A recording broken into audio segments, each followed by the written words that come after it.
شادية من فرنسا تقول: لي والد كان محافظا على الصلاة ومن أصحاب الصالحات، عندما توفي وذهبت لأراه رأيت وجهه أسودا، فهل هذا دليل على عدم قبول العمل؟ ليس هذا دليل على عدم قبول العمل، وليس له أي دلالة.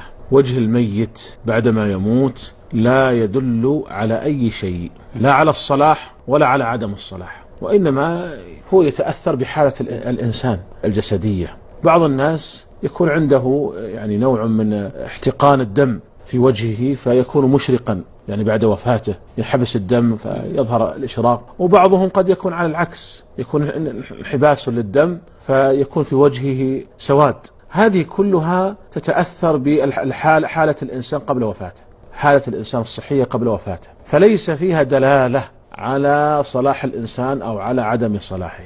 وعلى الذين يصنفون الناس بأن هذا صالح أو أن هذا غير صالح بناء على رؤية وجهه بعد الوفاة عليهم أن يتقوا الله عز وجل، فإن هذا من الرجم بالغيب ومن القول على الله بغير علم.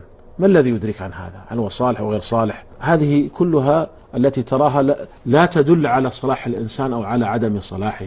فكم من إنسان رؤية وجهه أسود بعد وفاته وهو من الصالحين وقد يكون من أولياء الله عز وجل، لكن هذا السواد الذي اعترى وجهه بسبب حالته المرضية. حالة المرضية التي تسببت في هذا السواد، بسبب أن حالة المرضية أدت إلى أن يحتقن الدم ويتسبب في هذا. فإذا نقول هذه ليس فيها أي دلالة، لا تدل على أي شيء.